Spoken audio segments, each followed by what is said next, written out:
Здравейте! Аз съм Виола и днес искам да ви представя ето такъв видеоурок за ето такава гривна, наречена решетка, за която ще ни трябват по 4 конеца от 3 различни цвята с дължина 1 метър.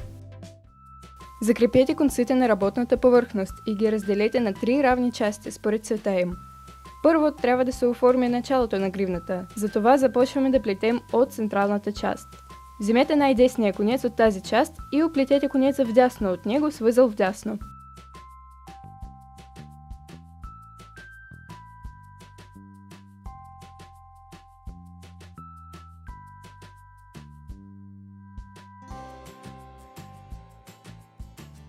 Вземете следващия конец и пак го оплетете с възел вдясно.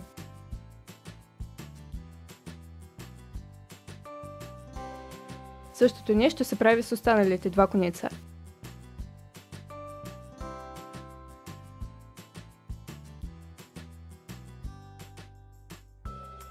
След като първият ред е готов, пак вземете най-десния конец от централната част и оплетете всичките конци отдясно с възел вдясно, включително и този, с който плетохме току-що.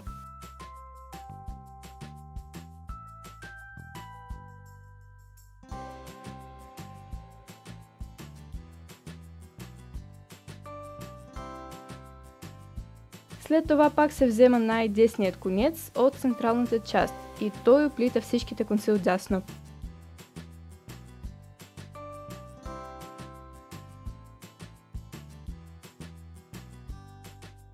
Продължавайте да плетете по този начин, докато всичките сини конци не се озоват най-отляво.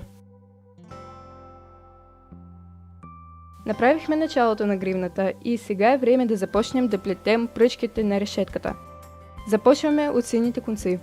Вземете най-десния конец и оплетете всичките конци отляво с възел вляво.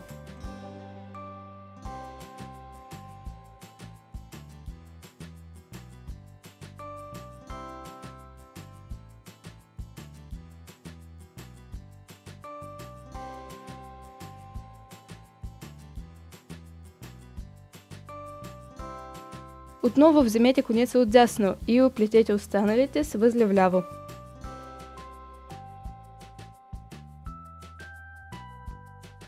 Направете още два реда по същия начин.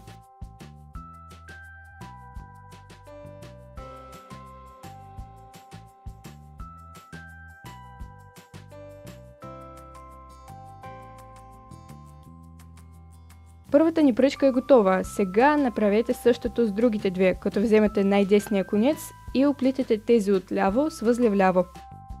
Всяка пръчка трябва да съдържа по 4 реда възел вляво. Бъдете внимателни с броя на редовете.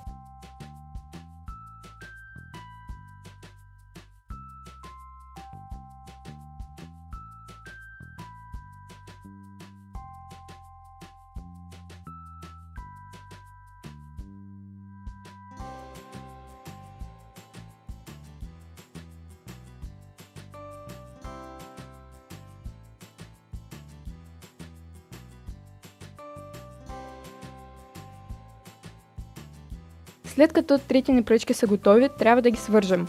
Вземете най-левия конец и с него направете ред възел вдясно.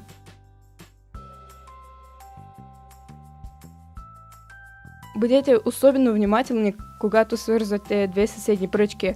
Тук е най-важно възелът да се получи достатъчно добре затегнат, така че решетката да не изглежда разкъсана.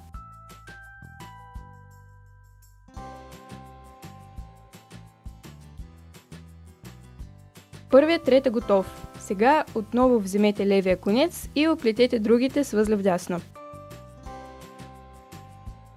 Направете още два реда по същия начин.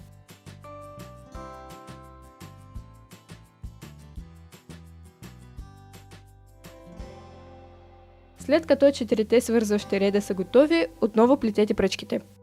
Най-десният конец оплита другите 3 с възел вляво и всяка пръчка съдържа 4 такива реда, след което трите готови пръчки се свързват с 4 пълни реда.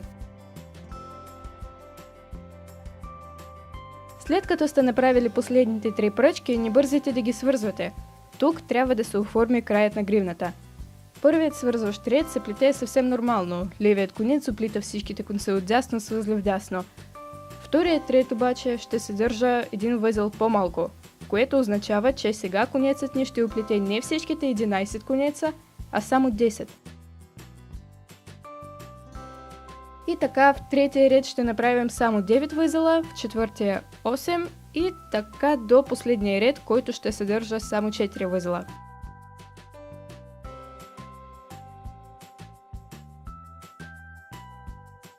И сега остана само да направим връзки от двете страни на гривната. Решетката е готова!